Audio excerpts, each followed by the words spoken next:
എല്ലാവർക്കും maths online ക്ലാസ്സിലേക്ക് സ്വാഗതം. 8th സ്റ്റാൻഡേർഡിലെ maths first chapter equal triangles. ട്രയാങ്കിൾസിനെ കുറിച്ച് നിങ്ങൾ പഠിച്ചിട്ടുണ്ട്.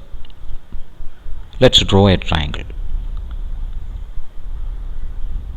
Point A, point B, point C. Join A and B. Next, B and C, C to A. Triangle ABC form ചെയ്തിട്ടുണ്ട്. What are the sides of this triangle? AB or BA is a side. BC is the other side. AC or CA is the third side. What about the angles? What are the angles of this triangle? Angle A or angle BAC or CAB. Next, angle B or angle ABC or CBA. Third angle, angle C or angle BCA or ACB. You know that in any triangle we have 3 sides and 3 angles. ഇനി നമുക്ക് ഈ ട്രയാങ്കിളിൻ്റെ സൈഡ്സിൻ്റെ length എന്താണെന്ന് നോക്കാം.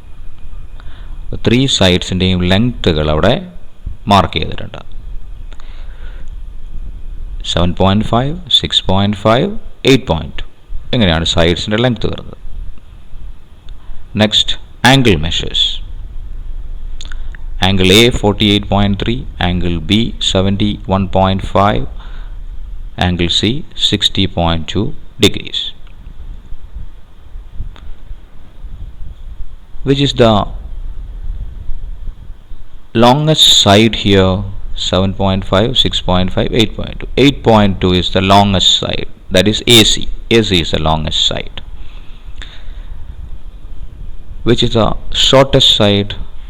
Shortest side BC ആണ്, 6.5 centimeter വരുന്നത്.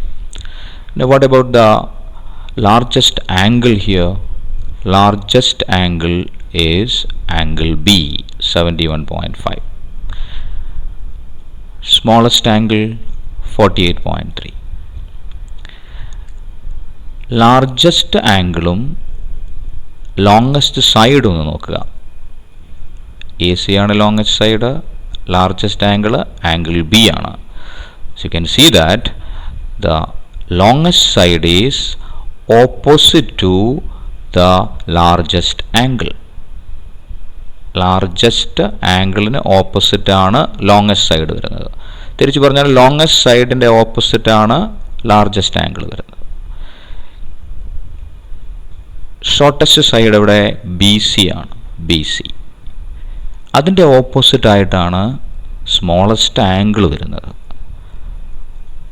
അല്ലെങ്കിൽ smallest ആംഗിളിന് opposite ആണ് ലോങ്ങസ്റ്റ് സൈഡ് വരുന്നത്. അപ്പോൾ ഇനി ഒരു സൈഡും ഒരു ആംഗിളും ഉണ്ടല്ലോ, അതിനെ നമുക്ക് മീഡിയം സൈസ്ഡ് ആംഗിൾ എന്നും മീഡിയം സൈസ്ഡ് സൈഡ് എന്ന് വിളിക്കാം. അതിവിടെ എ ബി ആണ്, അതിൻ്റെ ഓപ്പോസിറ്റായിട്ട് ആംഗിൾ സി വരുന്നു. അപ്പോൾ മീഡിയം സൈസ്ഡ് ആംഗിളിന് ഓപ്പോസിറ്റ് മീഡിയം സൈസ്ഡ് സൈഡ് വരുന്നു. Now let's move the point A. A എന്ന പോയിന്റ് ഞാൻ മൂവ് ചെയ്തു. അപ്പോൾ സൈഡ് ലെങ്ത്തുകളും ആംഗിളുകളും മാറിയിട്ടുണ്ട്. അപ്പോൾ ഇപ്പോൾ ഇവിടെ ഏതാണ് ലോങ്ങസ്റ്റ് സൈഡ്? എ ബി ആണ്. അതിൻ്റെ ഓപ്പോസിറ്റ് അല്ലേ ലാർജസ്റ്റ് ആംഗിൾ വരുന്നത്? അതെ, angle C 77.5 degree. Shortest side ഏതാണ്? ബി സി ആണ്, 6.5. അതിന് ഓപ്പോസിറ്റ് ആണല്ലോ സ്മോളസ്റ്റ് ആംഗിൾ വന്നിട്ടുള്ളത്. അതെ, 45.3. ഇനി മീഡിയം സൈസ്ഡ് ആയിട്ട് വരുന്ന ആംഗിളും സൈഡും 57.2, അതിന് ഓപ്പോസിറ്റായിട്ട് 7.6 സൈഡ് എ സി വരുന്നുണ്ട്. അപ്പോൾ ഇവിടെയും ആംഗിൾ പോയിന്റ് എ മാറ്റിയപ്പോഴും ഈ പ്രത്യേകത നമുക്ക് കാണാൻ പറ്റി. ഞാൻ ബി എന്ന പോയിന്റ് ഒന്ന് മൂവ് ചെയ്യുകയാണ്. ഇപ്പോഴും ആ പ്രത്യേകത കാണുന്നുണ്ടോ എന്ന് നോക്കൂ. ലോങ്ങസ്റ്റ് സൈഡ് ബി സി, അതിന് ഓപ്പോസിറ്റായിട്ടാണ് ലാർജസ്റ്റ് ആംഗിൾ വരുന്നത്. അതുപോലെ shortest side A B 7 centimetre, അതിന് ഓപ്പോസിറ്റാണ് സ്മോളസ്റ്റ് ആംഗിൾ വന്നിട്ടുള്ളത്. ഇനി ബാക്കി രണ്ട് ആംഗിളും സൈഡും മീഡിയം സൈസ്ഡ് ആയിട്ടുള്ളത് ഓപ്പോസിറ്റായിട്ടാണ് വരുന്നത്. എ സി എന്ന സൈഡും ആംഗിൾ ബിയും. ഇനി വേണമെങ്കിൽ നമുക്ക് സി എന്ന പോയിന്റ് ഒന്ന് മൂവ് ചെയ്ത് നോക്കാം. ഇവിടെയും ആംഗിളുകളും സൈഡുകളും മാറ്റിയിട്ടുണ്ട് ഞാൻ. ലെങ്ത്തുകളും സൈഡ് ലെങ്ത്തുകളും ആംഗിളുകളും മാറി, പോയിന്റ് മാറിയപ്പോൾ. ഇവിടെയും ആ പ്രത്യേകത ഉണ്ടോ എന്ന് നോക്കൂ. എ സി ആണ് ലോങ്ങസ്റ്റ് സൈഡ്, അതിന് ഓപ്പോസിറ്റായിട്ടാണ് ലാർജസ്റ്റ് ആംഗിൾ വരുന്നത്. Smallest side shortest side A B, അതിന് ഓപ്പോസിറ്റായിട്ടാണ് സ്മോളസ്റ്റ് ആംഗിൾ വരുന്നത്. പിന്നെ മീഡിയം സൈസ്ഡ് ആയിട്ടുള്ള ആംഗിളും സൈഡും ഓപ്പോസിറ്റായിട്ട് വരുന്നുണ്ട്. അപ്പോൾ നമുക്കിവിടെ ഒരു റിസൾട്ട് കിട്ടിയിട്ടുണ്ട്. In any triangle the largest angle is opposite to the longest side and the smallest angle is opposite to the shortest side. പിന്നെ ഒരു മീഡിയം സൈസ്ഡ് ആയിട്ടുള്ള ആംഗിളും സൈഡും ഉണ്ടാവും, അതും ഓപ്പോസിറ്റ് ആയിട്ടാണ് വരുന്നത്. ഓക്കെ, നമുക്കിനി നമ്മുടെ ഫസ്റ്റ് ചാപ്റ്ററിലെ ഫസ്റ്റ് ആക്ടിവിറ്റിയിലേക്ക് പോകാം. ഇവിടെ നമുക്ക് രണ്ട് ട്രയാങ്കിൾസ് കാണാൻ പറ്റും. 4, 5, 7 സെൻറ്റിമീറ്റർ സൈഡ്സ് വരുന്ന രണ്ട് ട്രയാങ്കിളാണത്. രണ്ടിലും ബേസ് 4 ആയിട്ടാണ് വരച്ചിട്ടുള്ളത്.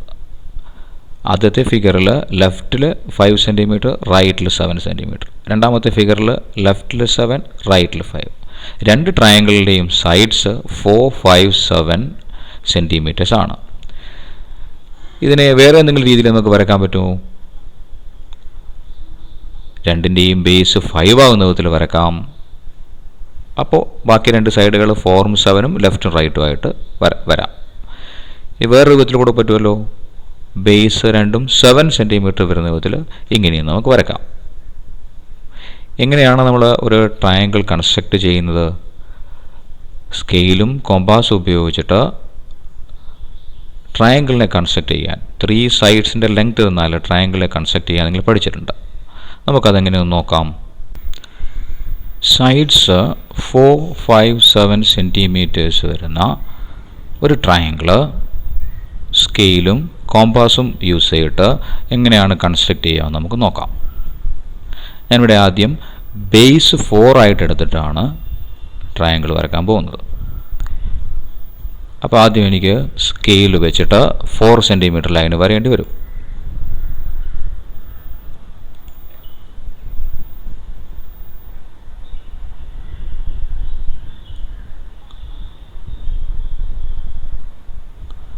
ഓക്കെ, 4 സെൻറ്റിമീറ്റർ ലൈൻ ഞാൻ വരച്ചു. ഈ ലൈന് 4 സെൻറ്റിമീറ്റർ ലെങ്താണ് വരച്ചിട്ടുള്ളത്. ഇനി എന്താ ചെയ്യേണ്ടത്? ഈ ലൈനിൻ്റെ രണ്ട് എൻഡിൽ നിന്നും ആർക്കുകൾ വരയണം. രണ്ട് എൻഡുകളും സെൻറ്റേഴ്സായിട്ട് ആർക്കുകൾ വരയണം. ഞാൻ ലെഫ്റ്റ് എൻഡ് പോയിൻ്റ് സെൻറ്ററായിട്ട് 5 സെൻറ്റിമീറ്റർ റേഡിയസ് ഉള്ള ആർക്കും റൈറ്റ് എൻഡ് പോയിൻ്റ് സെൻറ്ററായിട്ട് 7 സെൻറ്റിമീറ്റർ റേഡിയസുള്ള ആർക്കാണ് വരയുന്നത്. അതിന് നമുക്ക് കോമ്പാസ് വേണം. കോമ്പാസിൽ ഞാൻ ആദ്യം 5 സെൻറ്റിമീറ്റർ മെഷർ ചെയ്യുന്നു. ഓക്കെ, 5 സെൻറ്റിമീറ്റർ ആയിട്ടുണ്ട്. ഈ എൻഡ് പോയിൻ്റ് സെൻറ്ററായിട്ട് ഞാൻ ആർക്ക് വരയാൻ പോവാണ്.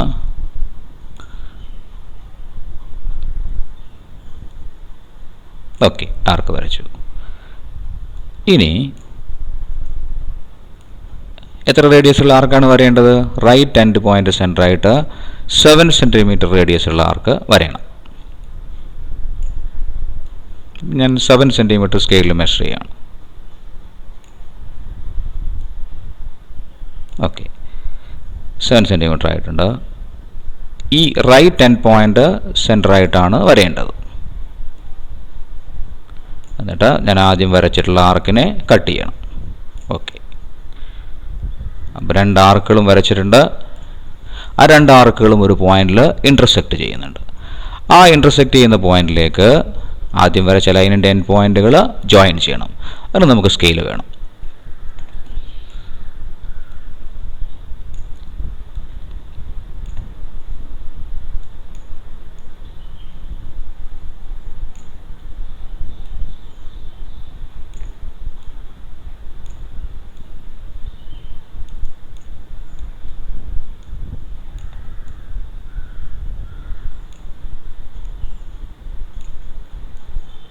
ചേർത്ത് വെച്ചിട്ടുണ്ട്. എനിക്കവിടെ ലൈൻ വരയാം. ജോയിൻ ചെയ്തിട്ടുണ്ട്. ഇനി ഈ റൈറ്റ് എൻഡ് പോയിൻ്റ് ഓഫ് ഇൻ്റർസെക്ഷനിലേക്ക് ജോയിൻ ചെയ്യണം, ആർക്കുകളുടെ ഇൻ്റർസെക്ഷൻ പോയിന്റിലേക്ക്.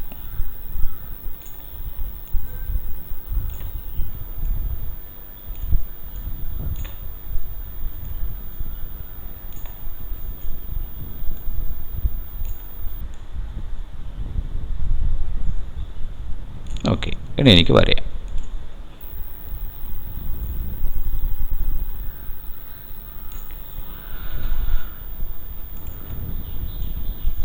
അപ്പോൾ എനിക്കൊരു 4 സെൻറ്റിമീറ്റർ, 5 സെൻറ്റിമീറ്റർ, 7 സെൻറ്റിമീറ്റർ സൈഡ്സ് വരുന്ന ഒരു ട്രയാങ്കിൾ കിട്ടി. ഈ ട്രയാങ്കിൾ നമുക്ക് പല രീതിയിൽ വരയ്ക്കാൻ പറ്റും. ഇവിടെ ബേസ് 4 ആയിട്ടാണ് വരച്ചിട്ടുള്ളത്. ബേസ് 5 ആയിട്ട് വരക്കാം, ബേസ് 7 ആയിട്ടും നമുക്ക് വരക്കാം. ഓക്കെ, 3 സൈഡ്സിൻ്റെ ലെങ്ത്തുകൾ തന്നാൽ ട്രയാങ്കിൾ കൺസ്ട്രക്റ്റ് ചെയ്യുന്നത് എങ്ങനെയാണെന്ന് കണ്ടല്ലോ. ഞാനിവിടെ 2 ട്രയാങ്കിളുകൾ വരച്ചിട്ടുണ്ട്. രണ്ടിൻ്റെയും സൈഡുകൾ 4 സെൻറ്റിമീറ്റേഴ്സ്, 5 സെൻറ്റിമീറ്റർ, 7 സെൻറ്റിമീറ്റേഴ്സ് ആണ്. ഇവിടെയുള്ള ആദ്യത്തെ ട്രയാങ്കിളിനെ ഞാൻ രണ്ടാമത്തെ ട്രയാങ്കിളിൻ്റെ മേലെ 4 സെൻറ്റിമീറ്റർ സൈഡുകൾ മാച്ച് ചെയ്യുന്ന വിധത്തിൽ വെച്ചിരിക്കുകയാണ്. ബാക്കി 2 സൈഡുകളും കറക്റ്റായിട്ട് ചേർന്ന് നിൽക്കുന്നുണ്ടോ? ഇല്ലല്ലോ. കറക്റ്റായിട്ട് ചേർത്ത് നിർത്താൻ നമുക്ക് പറ്റുമോ? എന്ത് ചെയ്താൽ മതിയാകും? 5, 7 സെൻറ്റിമീറ്റർ സൈഡുകളെ അങ്ങോട്ടും ഇങ്ങോട്ടും ഒന്ന്, അല്ലെങ്കിൽ ഈ ട്രയാങ്കിളിനെ ഒന്ന് ഫ്ലിപ്പ് ചെയ്താൽ മതിയാകും, ഇതുപോലെ. ഇനി നമുക്ക് ചേർത്ത് വെച്ച് നോക്കാം. എല്ലാ സൈഡുകളും കറക്റ്റായിട്ട് മാച്ച് ചെയ്ത് നിൽക്കുന്നതായിട്ട് കാണാൻ പറ്റും നമുക്ക്.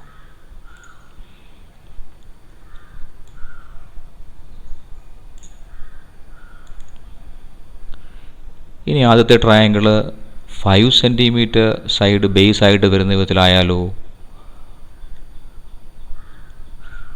ഇതുപോലെ നമുക്ക് 5 സെൻറ്റിമീറ്ററിന് മേലെ വെക്കാൻ പറ്റുന്നുണ്ടോ? ഇല്ല. അപ്പോൾ നമ്മൾ എന്ത് ചെയ്യേണ്ടി വരും? ആദ്യത്തെ ട്രയാങ്കിളിനെ നമ്മൾ വീണ്ടും ഒന്ന് ഫ്ലിപ്പ് ചെയ്യും. ഇതുപോലെ ഫ്ലിപ്പ് ചെയ്ത് വെച്ചാൽ നമുക്ക് കാണാം 3 സൈഡും ഈക്വൽ ആവുന്ന വിധത്തിൽ നമുക്ക് മാച്ച് ചെയ്ത് വെക്കാൻ പറ്റുന്നുണ്ട്. ആദ്യത്തെ ട്രയാങ്കിൾ ഇങ്ങനെ ആയിരുന്നെങ്കിലോ, 7 സെൻറ്റിമീറ്റർ സൈഡ് ബേസ് ആയിട്ട് വരുന്ന വിധത്തിലായിരുന്നെങ്കിലോ, ഇങ്ങനെ നമുക്കതിനെ വെച്ച് മാച്ച് ചെയ്യാൻ പറ്റില്ല. അപ്പോഴെന്ത് ചെയ്യേണ്ടി വരും? നമ്മളിതിനെ ഇങ്ങനെ 2 തരത്തിൽ ഫ്ലിപ്പ് ചെയ്ത് ഇതുപോലെ നമുക്ക് കറക്റ്റായിട്ട് മാച്ച് ചെയ്യാൻ പറ്റും. അപ്പോൾ നമ്മളിവിടെ എന്താ മനസ്സിലാക്കിയത്? ഈക്വൽ സൈഡ്സ് വരുന്ന ട്രയാങ്കിളുകളെ നമുക്ക് ഡിഫറെൻറ്റ് വേസിൽ വരയ്ക്കാൻ പറ്റും. എങ്ങനെ ആയിരുന്നാലും, എങ്ങനെ വരച്ചാലും നമുക്ക് എല്ലാറ്റിനെയും ഒന്നിനു മേലെ കറക്റ്റായിട്ട് മാച്ച് ചെയ്യുന്ന വിധത്തിൽ മറ്റൊന്നായിട്ട് വെക്കാൻ പറ്റും. എന്തുകൊണ്ടാണ് ഇങ്ങനെ സംഭവിച്ചത്? നമ്മൾ വരച്ച എല്ലാ ട്രയാങ്കിളുകളുടെയും സൈഡുകൾ ഈക്വലായിരുന്നു. അപ്പോൾ നമുക്ക് ഒരു റിസൾട്ട് കിട്ടുന്നുണ്ട്. സൈഡുകൾ ഈക്വലായിട്ട് വരുന്ന ട്രയാങ്കിളുകളെ നമുക്ക് ഒന്നിനു മീതെ മറ്റൊന്നായിട്ട് കറക്റ്റായിട്ട് മാച്ച് ചെയ്യുന്ന വിധത്തിൽ നമുക്ക് വെക്കാൻ പറ്റും. ഇങ്ങനെ കറക്റ്റായിട്ട് മാച്ച് ചെയ്യുന്ന വിധത്തിൽ വെക്കാൻ പറ്റുന്നത് കൊണ്ട് അവയുടെ ആംഗിളുകൾക്ക് എന്താണ് സംഭവിക്കുന്നത്? ആംഗിളുകളും കറക്റ്റായിട്ട് ചേർന്ന് നിൽക്കുന്നുണ്ട്. മറ്റൊരു വിധത്തിൽ പറഞ്ഞാൽ ഈ ട്രയാങ്കിളുകളെല്ലാം ആംഗിളുകൾ ഈക്വൽ ആയിരിക്കും. അപ്പോൾ നമുക്കിവിടെ കിട്ടിയിട്ടുള്ള റിസൾട്ടിനെ നമുക്ക് എങ്ങനെ പറയാം? If the sides of a triangle are equal to sides of another triangle, then their angles are also equal. If the sides of a triangle are equal to the sides of another triangle, then the angles of the triangles are also equal. ഇത് നമുക്ക് ഈ ചാപ്റ്ററിൽ പഠിക്കേണ്ട ഏറ്റവും important ആയിട്ടുള്ള ആദ്യത്തെ റിസൾട്ടാണ്. ഇവിടെ നമുക്ക് രണ്ട് ട്രയാങ്കിൾസ് ഉണ്ട്. Triangle ABC and triangle PQR. രണ്ട് ട്രയാങ്കിളുകളുടെയും സൈഡുകൾ ഈക്വൽ ആണെന്ന് കാണാം. 4, 5, 7, 4, 5, 7 സൈഡ്സ് ആണ് രണ്ടിനും ഉള്ളത്. അപ്പോൾ നമുക്ക് ഈക്വൽ സൈഡ്സുകളൊന്ന് ലിസ്റ്റ് ചെയ്യാലോ. ഇതൊക്കെയാണ് equal sides. 4 centimetre sides AB PQ, AB equal to PQ. 5 cm sides BC QR, BC equal to QR. Third sides AC and PR, AC equal to PR. അപ്പോൾ നമ്മൾ നേരത്തെ പഠിച്ച ഇമ്പോർട്ടൻ്റ് ആയിട്ടുള്ള റിസൾട്ട് എന്താണ്? If the sides of a triangle are equal to the sides of another triangle, then the angles are also equal. Equal sides വരുന്ന ട്രയാങ്കിളിൽ ഒന്നിനെ നമുക്ക് മറ്റതിൻ്റെ മേലെ കറക്റ്റായിട്ട് മാച്ച് ചെയ്ത വിധത്തിൽ വെക്കാൻ പറ്റും. അങ്ങനെ വെച്ചാൽ കറക്റ്റായിട്ട് മാച്ച് ചെയ്യുന്നതുകൊണ്ട് തന്നെ അതിൻ്റെയൊക്കെ ആംഗിളുകളും ഈക്വൽ ആയിരിക്കും. ഇവിടെ ഏതൊക്കെ ആംഗിളുകളാണ് ഈക്വലായിട്ട് വരുന്നത് നോക്കി. ABC PQRൻ്റെ മേലെ കറക്റ്റായിട്ട് ചേർത്ത് വെച്ചപ്പോൾ ഏതൊക്കെ ആംഗിളുകൾ ഈക്വലായിട്ട് വന്നിട്ടുണ്ട്? C Rന് ഈക്വലായിട്ടുണ്ട്, A Pക്ക് ഈക്വലായിട്ടുണ്ട്, B Qവിനും ഈക്വലായിട്ട് വരുന്നുണ്ട്. അപ്പോൾ നമുക്ക് ആ ഈക്വലായിട്ട് വരുന്ന ആംഗിളുകളെ ഒന്ന് ലിസ്റ്റ് ചെയ്യാലോ. C Rന് ഈക്വലായിട്ട് വരുന്നു, A Pക്ക് ഈക്വലായിട്ട് വരുന്നു, B Qവിന് ഈക്വലായിട്ട് വരുന്നു. ഇനി ഈ ഈക്വലായിട്ട് വരുന്ന ആംഗിളുകളുടെ സ്ഥാനത്തിന് അതിൻ്റെ പൊസിഷൻ എന്തെങ്കിലും പ്രത്യേകത ഉണ്ടോ നോക്കി. C equal to R. C എന്ന ആംഗിള് ട്രയാങ്കിൾ ABCയുടെ സ്മോളസ്റ്റ് ആംഗിളാണ്. എന്തുകൊണ്ടാണ് അങ്ങനെ പറഞ്ഞത്? Because it is opposite to the shortest side. അതേപോലെ PQR എന്ന ട്രയാങ്കിളിലെ സ്മോളസ്റ്റ് ആംഗിളാണ് ആംഗിൾ R. കാരണം അത് ആ ട്രയാങ്കിളിലെ ഷോർട്ടസ്റ്റ് സൈഡിന് ഓപ്പോസിറ്റ് ആയിട്ട് വരുന്നതാണ്. ഈ CR എന്നീ ആംഗിളുകളാണ് ഈക്വൽ ആയിട്ടുള്ളത്.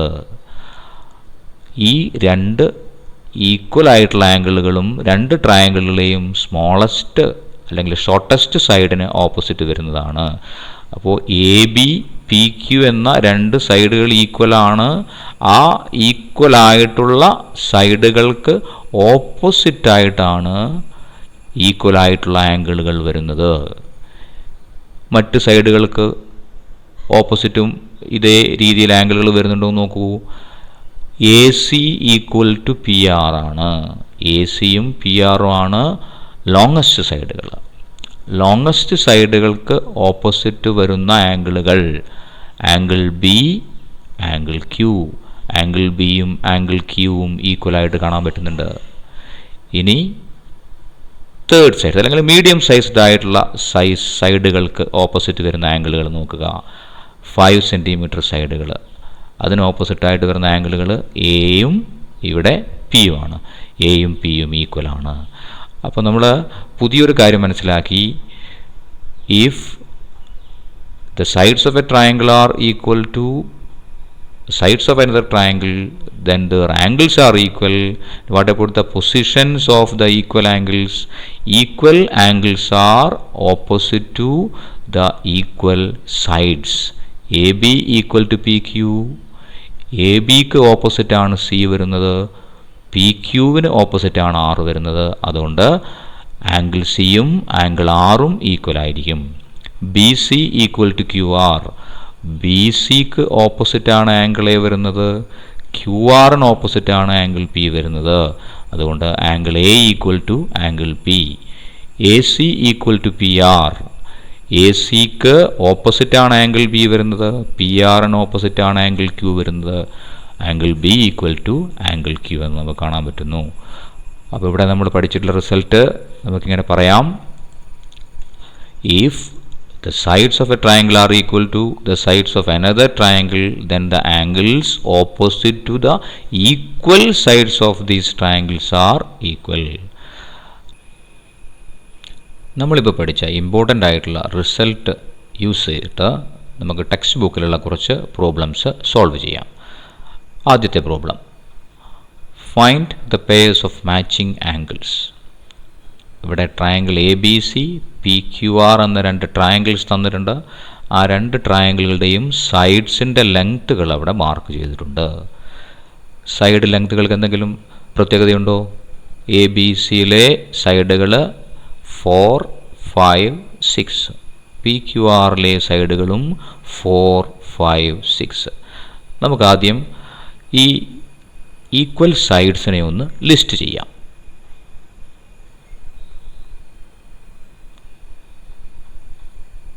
A B equal to P R. എന്തുകൊണ്ട് അങ്ങനെ എഴുതിയത്? രണ്ടും 6 സെൻറ്റിമീറ്റർ ലെങ്ത് ഉള്ളതാണ്, എ ബിയും P R. A B equal to P R. അതുപോലെ അടുത്ത ഈക്വൽ പെയർ പറയൂ. B C equal to P Q. കാരണം രണ്ടിൻ്റെയും length 5 centimetre. B C equal to P Q. ഇനി തേർഡ് സൈഡുകൾ A C equal to Q R. 4 centimetre സൈഡുകൾ. അപ്പോൾ നമുക്ക് തന്നിട്ടുള്ള ഫിഗറിലുള്ള രണ്ട് ട്രയാങ്കിളുകളുടെയും സൈഡുകൾ ഈക്വൽ ആണെന്ന് ഫിഗറിൽ തന്നെ മാർക്ക് ചെയ്തിട്ടുണ്ട്. നമ്മൾ ആ ഈക്വൽ സൈഡുകളുടെ പെയറുകൾ എഴുതി വെച്ചു. ഇനി നമ്മളോട് എന്താണ് ചെയ്യാൻ പറഞ്ഞിട്ടുള്ളത്? Find the pairs of matching angles. ഈ രണ്ട് ട്രയാങ്കിളുകളുടെയും സൈഡുകൾ ഈക്വൽ ആയതുകൊണ്ട് നമ്മുടെ റിസൾട്ട് ഉപയോഗിച്ച് നമുക്ക് പറയാൻ പറ്റും രണ്ടിൻ്റെയും ആംഗിളുകളും ഈക്വലാണ്. അപ്പോൾ ഈക്വൽ ആയിട്ടുള്ള ആംഗിളുകളെ എഴുതാനാണ് പറഞ്ഞിട്ടുള്ളത്. എങ്ങനെയാണ് ഈക്വൽ ആയിട്ടുള്ള ആംഗിളുകളെ നമ്മൾ കണ്ടെത്തുക? അത് നമ്മുടെ റിസൾട്ടിൽ പറയുന്നുണ്ട്.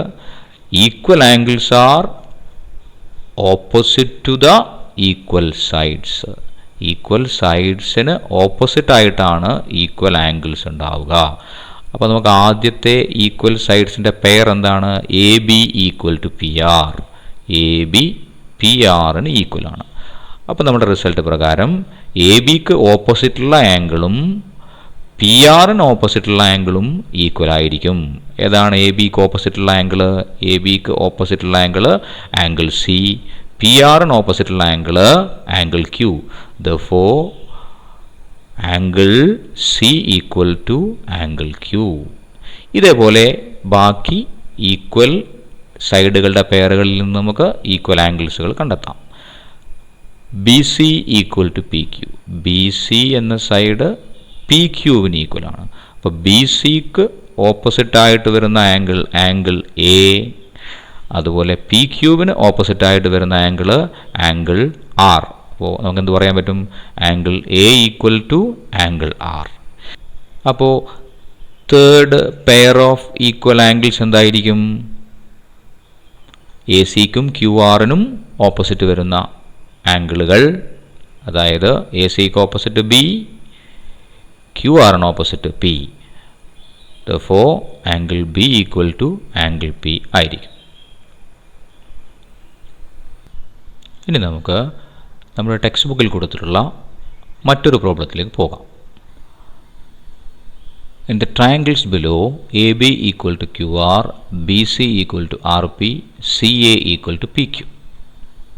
Compute angle C of triangle ABC and all angles of triangle PQR. ABC, PQR എന്ന രണ്ട് ട്രയാങ്കിളുകൾ, അതിൽ എ ബി സി ട്രയാങ്കിളിലെ രണ്ട് ആംഗിളുകൾ തന്നിട്ടുണ്ട്. ആ ട്രയാങ്കിളിലെ തേർഡ് ആംഗിളായ ആംഗിൾ സി കാൽക്കുലേറ്റ് ചെയ്യണം. അതോടൊപ്പം രണ്ടാമത്തെ ട്രയാങ്കിളിലുള്ള എല്ലാ ആംഗിളുകളും കാൽക്കുലേറ്റ് ചെയ്യണം. അത് നമുക്ക് തന്നിട്ടുള്ള എന്തൊക്കെയാണ്? ഈക്വൽ സൈഡ്സിൻ്റെ പെയേഴ്സാണ് തന്നിട്ടുള്ളത്. അപ്പോൾ ട്രയാങ്കിൾ എ ബി സിയിലെ എ ബി എന്ന സൈഡ് ക്യു ആർ എന്ന സൈഡുമായിട്ട് ഈക്വലാണ്, ബി സി ആർ പിക്ക് ഈക്വലാണ്, സി എ പി ക്യുവിന് ഈക്വലാണ്. അപ്പോൾ നമുക്ക് തന്നിട്ടുള്ള കണ്ടീഷൻ പ്രകാരം രണ്ട് ട്രയാങ്കിളുകളുടെയും സൈഡുകളെല്ലാം ഈക്വലാണ്. അതുകൊണ്ട് നമ്മൾ നേരത്തെ പഠിച്ചിട്ടുള്ള റിസൾട്ട് നമുക്കിവിടെ ഉപയോഗിക്കാം. If the sides are equal, angles R equal. അപ്പോൾ ഈ രണ്ട് ട്രയാങ്കിളുകളുടെയും ആംഗിളുകൾ ഈക്വലാണ് എന്ന് നമുക്ക് മനസ്സിലായിട്ടുണ്ട്. അപ്പോൾ നമുക്കിവിടെ ആദ്യം ആംഗിൾ സി ഒന്ന് കാൽക്കുലേറ്റ് ചെയ്യാം. ട്രയാങ്കിൾ എ ബി സിയിൽ രണ്ട് ആംഗിളുകൾ, ആംഗിൾ എയും ആംഗിൾ ബിയും നമുക്ക് തന്നിട്ടുണ്ട്. ആംഗിൾ എ 40 ആണ്, ആംഗിൾ ബി 60 ആണ്. അപ്പോൾ എങ്ങനെയാണ് നമുക്ക് തേർഡ് ആംഗിളായ ആംഗിൾ സി കണ്ടുപിടിക്കാൻ പറ്റുന്നത്? നമ്മൾ റിസൾട്ട് പഠിച്ചിട്ടുണ്ടല്ലോ മുന്നേ. ട്രയാങ്കിളിൽ 3 ആംഗിൾസിൻ്റെയും സമ്മ് എന്തായിരിക്കും? In any triangle the sum of 3 angles is 180 degree. അത് നമുക്കറിയാം. അപ്പോൾ ആ ഒരു റിസൾട്ട് യൂസ് ചെയ്താൽ നമുക്ക് ഈ ട്രയാങ്കിളിലെ തേർഡ് ആംഗിൾ കണ്ടുപിടിക്കാൻ പറ്റും. എങ്ങനെയാണ് കണ്ടുപിടിക്കുക? 180യിൽ നിന്ന് 40യും 60യും ആഡ് ചെയ്തത് സബ്ട്രാക്റ്റ് ചെയ്യണം. അപ്പോൾ നമുക്കവിടെ തേർഡ് ആംഗിൾ കിട്ടും. അതായത് 180 minus 100 that is equal to 80. അപ്പോൾ നമ്മുടെ ക്വസ്റ്റ്യനിലെ ആദ്യത്തെ പാർട്ടിൻ്റെ ആൻസർ കണ്ടുപിടിച്ചു. എ ബി സി എന്ന ട്രയാങ്കിളിലെ ആംഗിൾ സി 80 ഡിഗ്രിയാണ്. എന്ന് വെച്ചാൽ ഈ ട്രയാങ്കിൾ എ ബി സിയിലെ ആംഗിളുകൾ 40, 60, 80 ആണ്. ഈ രണ്ട് ട്രയാങ്കിളുകളുടെയും സൈഡുകൾ ഈക്വൽ ആയതുകൊണ്ട് രണ്ട് ട്രയാങ്കിളുകളുടെയും ആംഗിളുകളും ഈക്വൽ ആയിരിക്കും. എ ബി സിയിലെ ആംഗിളുകൾ 40, 60, 80 ആയതുകൊണ്ട് പി ക്യു ആറിലെ ആംഗിളുകളും 40, 60, 80 ആയിരിക്കും. ഏതാണ് 40, ഏതാണ് 60, ഏതാണ് 80 എന്ന് നമുക്ക് കണ്ടെത്തണം. അതിന് നമ്മൾ നേരത്തെ പഠിച്ച റിസൾട്ട് ഉപയോഗിക്കും. അപ്പോൾ ആദ്യം നമുക്ക് തന്നിട്ടുള്ള ഈക്വൽ ആംഗിൾസിൻ്റെ പേയേഴ്സ് ഒന്ന് എഴുതി വെക്കാം. A B equal to Q R, B C equal to R P, C A equal to P Q. ഇനി നമുക്ക് ഈക്വൽ ആംഗിൾസ് എഴുതാം. ഈക്വൽ ആംഗിൾസ് എങ്ങനെയാണ് നമ്മൾ എഴുതുന്നത്? ഈക്വൽ സൈഡ്സിൻ്റെ ഓപ്പോസിറ്റ് വരുന്ന ആംഗിളുകളാണ് ഈക്വലായിട്ട് വരുന്നത്. അപ്പോൾ A B equal to Q R, A ബിക്ക് ഓപ്പോസിറ്റ് വരുന്ന ആംഗിൾ ഏതാണ്? സി. ക്യു ആറിന് ഓപ്പോസിറ്റ് വരുന്ന ആംഗിൾ പി. അപ്പോൾ സിയും പിയുമാണ്, ആംഗിൾ പിയും ആംഗിൾ സിയുമാണ് ഈക്വലായിട്ട് വരുന്നത്. ആംഗിൾ സി എത്രയാണെന്ന് നമ്മൾ കണ്ടുപിടിച്ചിട്ടുണ്ട്? 80 ആണ്. അതുകൊണ്ട് ആംഗിൾ പിയും ആംഗിൾ സിയും 80 ആണ്. ഇനി B C equal to R P ആണ്. ബി സി ആർ പിക്ക് ഈക്വൽ ആണ്. അപ്പോൾ ബി സിക്ക് ഓപ്പോസിറ്റുള്ള ആംഗിൾ ഏതാണ്? എ ആണ്. ആർ പിക്ക് ഓപ്പോസിറ്റുള്ള ആംഗിൾ ക്യു ആണ്. അപ്പോൾ നമുക്ക് എന്തെഴുതാം? Q equal to A. A എത്രയാണെന്ന് നമുക്കറിയാം? 40 ആണ്. അതുകൊണ്ട് ക്യൂവും എയും 40 തന്നെ. ഇനി C A equal to P Q. C എക്ക് ഓപ്പോസിറ്റായിട്ട് ബി വരുന്നു, പി ക്യൂവിന് ഓപ്പോസിറ്റായിട്ട് ആർ വരുന്നു. അപ്പോൾ ആറും ബിയും ഈക്വലാണ്. രണ്ടും എത്രയായിരിക്കും? ബി 60 ആണ്. അപ്പോൾ നമുക്ക് പി ക്യു ആർ എന്നുള്ള ട്രയാങ്കിളിലെ ഓരോ ആംഗിളിൻ്റെയും മെഷർമെൻറ്റ് കിട്ടിയിട്ടുണ്ട്. Angle P 80, angle Q 40, angle R 60. അപ്പോൾ നമ്മുടെ ടെക്സ്റ്റ് ബുക്കിലുള്ള ആദ്യത്തെ റിസൾട്ട് പഠിച്ചു. ആ റിസൾട്ടിനെ ബേസ് ചെയ്തിട്ട് രണ്ട് ടെക്സ്റ്റ് ബുക്കിൽ തന്നിട്ടുള്ള രണ്ട് പ്രോബ്ലങ്ങൾ നമ്മൾ സോൾവ് ചെയ്തിട്ടുണ്ട്. ഇതുപോലെ മറ്റ് പ്രോബ്ലങ്ങൾ ടെക്സ്റ്റ് ബുക്കിൽ കൊടുത്തിട്ടുണ്ട്. അത് നിങ്ങൾ സ്വന്തമായിട്ട് ചെയ്യാൻ ശ്രമിക്കുക. അപ്പോൾ നമുക്കിന്ന് സ്റ്റോപ്പ് ചെയ്യാം. വീണ്ടും നെക്സ്റ്റ് ക്ലാസ്സിൽ കാണാം. Thank you.